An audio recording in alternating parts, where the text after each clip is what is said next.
government goal of full employment. So this is the second government goal. After this, we got the goal of price stability, and that will cover everything in Area Study 2. So definition: full employment is usually defined as the rate of unemployment that exists when the economy is growing at its maximum sustainable rate and cyclical unemployment is absent. When the economy is operating at full employment, unemployment will be at its lowest rate before inflationary pressures become excessive.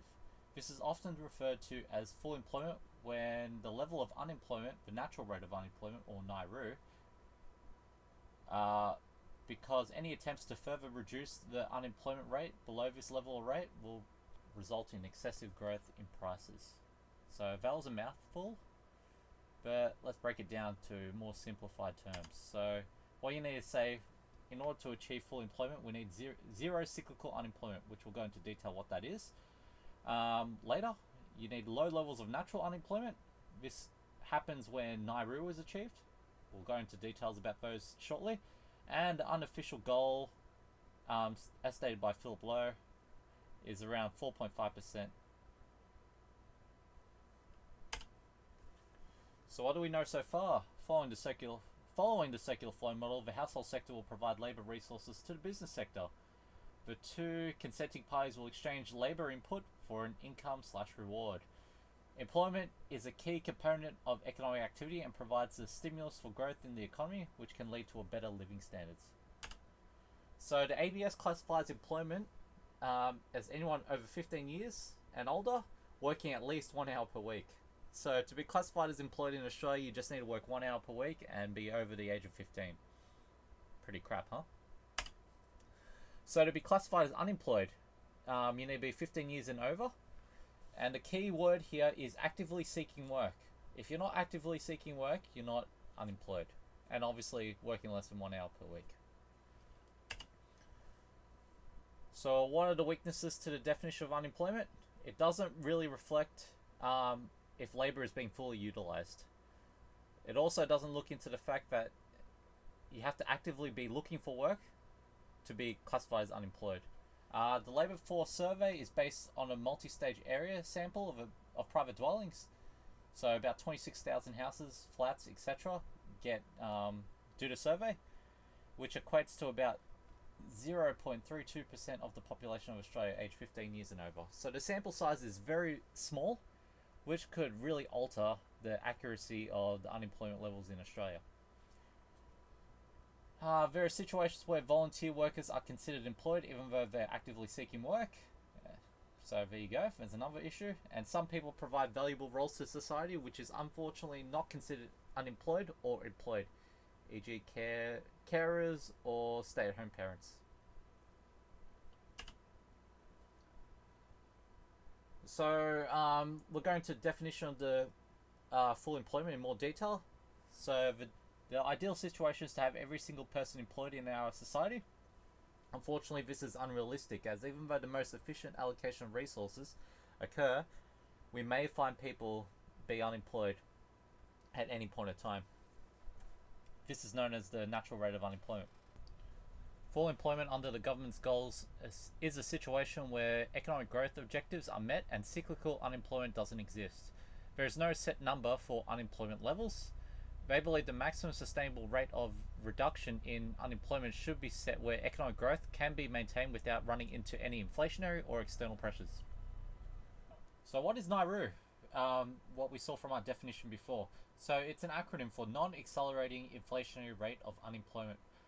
Full employment objectives is attained where unemployment is at its lowest before inflationary pressures begin to accelerate.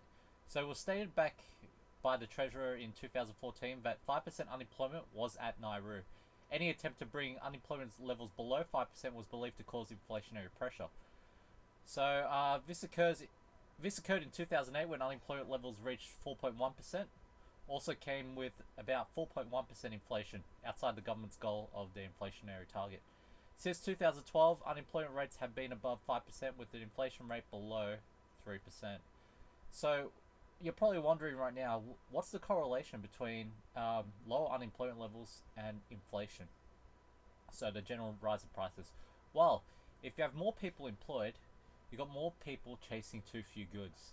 And when that occurs, a bidding war occurs, and that hence how prices go up.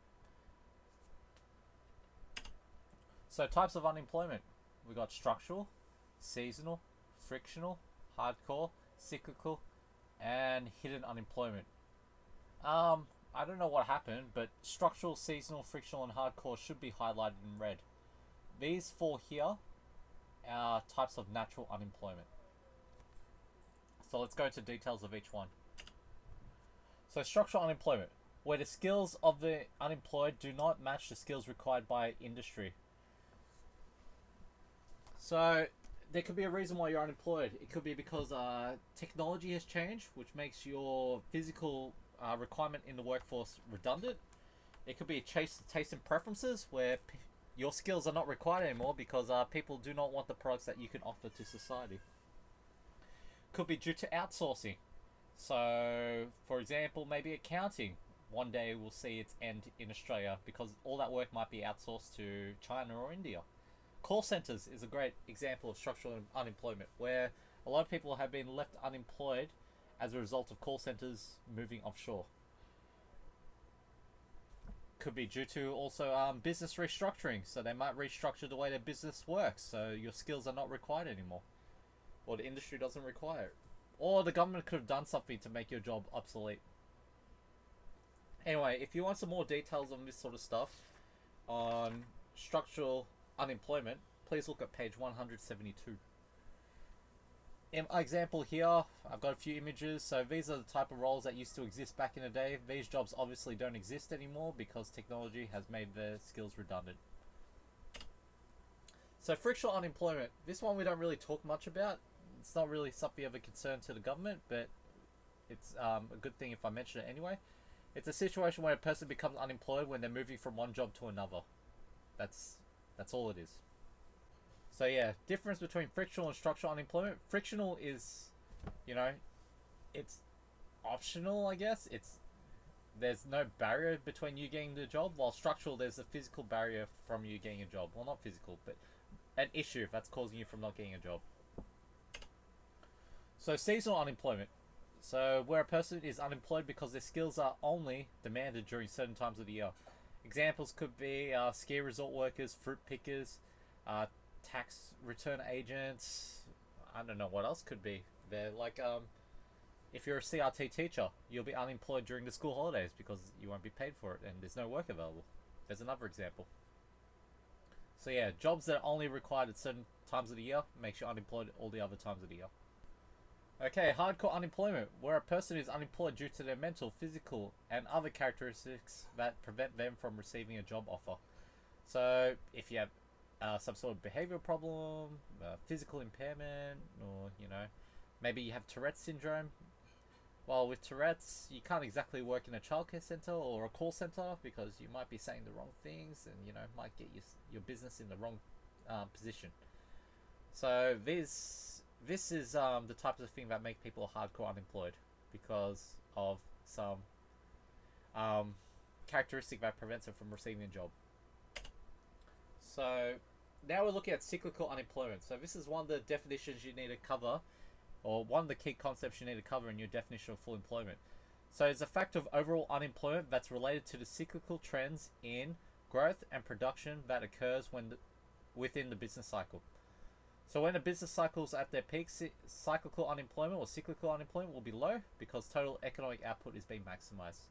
So in simple terms, guys, cyclical unemployment occurs, so you become unemployed due to economic conditions. That's purely it. So when we hit a trough, you realize that you become unemployed, it's due to cyclical reasons.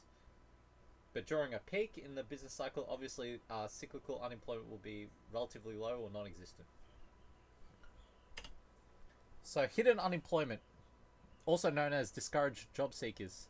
They are a group of potential workers who are not classified as members of the labour force despite the fact they would like to work or would accept a job offer.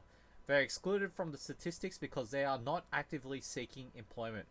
These people give up looking for work even though they would happily accept a job offer. Basically, hidden unemployment are those people who are constantly looking for work, get rejected so many times that they've given up on the concept of trying to find work.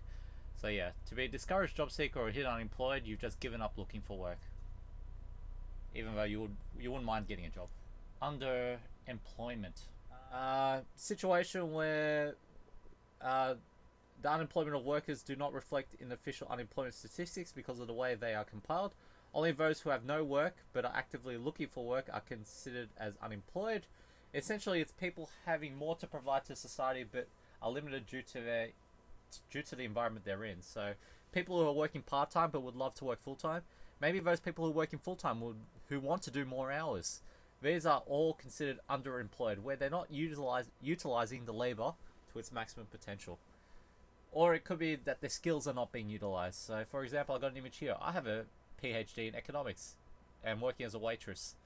This is someone who's underemployed. They're not using their skills to the best of their abilities, or can do more, but they're not being able to.